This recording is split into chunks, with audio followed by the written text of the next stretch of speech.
എൻ്റെ ജന്മകാലത്ത് ഞാൻ 2 കോടിയിൽ എത്തിയിട്ടില്ല എൻ്റെ ഒരു പടത്തിന്. പക്ഷേ അതേസമയം ഗവൺമെൻറ് ഷെഡ്യൂൾ ട്രൈബിന് കൊടുക്കുന്ന ഒരു പടം എടുക്കാൻ കൊടുക്കുന്ന തുക 1.5 കോടി രൂപയാണ്. ഇത് ഞാൻ ഒരിക്കൽ ബഹുമാനപ്പെട്ട മുഖ്യമന്ത്രിയുടെ അടുത്ത് ഞാൻ പറഞ്ഞു, ഇത് കറപ്ഷൻ ഉണ്ടാക്കാനുള്ളൊരു വഴി ഉണ്ടാക്കുകയാണ് ഗവൺമെൻറ്.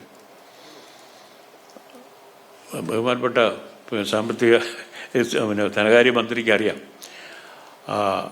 പക്ഷെ അത് യാതൊരു മാറ്റവും ഉണ്ടായിട്ടില്ല. അതുപോലെ തന്നെ ഈ ഇവരെ തിരഞ്ഞെടുക്കുമ്പോൾ വളരെ നിർബന്ധമായിട്ട് എനിക്കൊരു ശുപാർശ ചെയ്യാനുണ്ട്.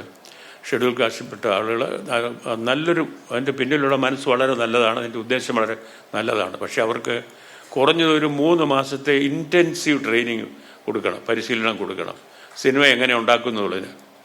അപ്പോൾ ഒരാൾ സിനിമയായിട്ട് ഒരു താല്പര്യമായിട്ട് വരുന്നു, അപ്പോൾ അയാളെ വെറുതെ പോയി സിനിമ എടുത്തു എന്ന് പറഞ്ഞു ഇവിടെ അയാളെ ഒരു രീതിയിലുള്ള പ്രോത്സാഹനമല്ലത്.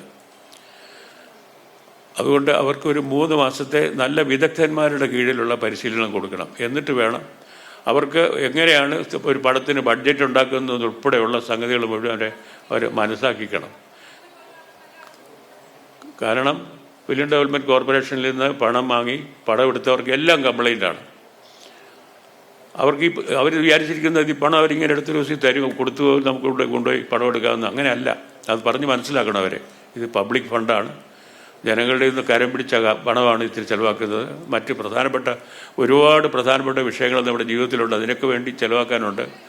അപ്പോൾ ഒരു പ്രത്യേക ശരിക്കും പറഞ്ഞാൽ ഒരു വലിയ ആരാ അവിടെ സംസാരിക്കുന്നുണ്ടോ?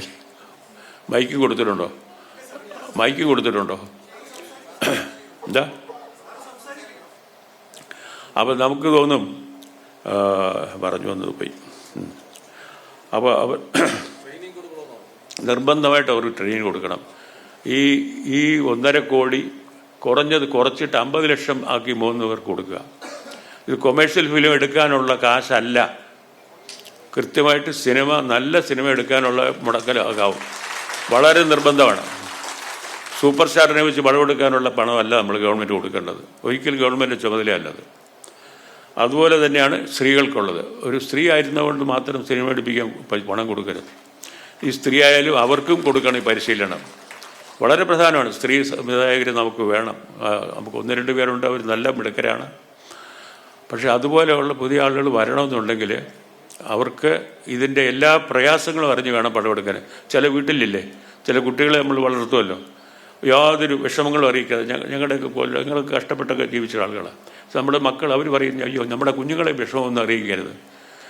അത് വലിയ തെറ്റാണ്. വിഷമങ്ങളെല്ലാം അറിഞ്ഞ് കഷ്ടപ്പെട്ട് വേണം ഓരോരുത്തരും അവനവൻ്റെ ജീവിതം കരുപ്പിടിക്കാനായിട്ട്. അത് എളുപ്പമൊന്നുമല്ല. എളുപ്പമാണെന്ന് നമ്മൾ തെറ്റിദ്ധരിപ്പിക്കരുത് അവരെ. സിനിമയിലും അത് തന്നെയാണ്.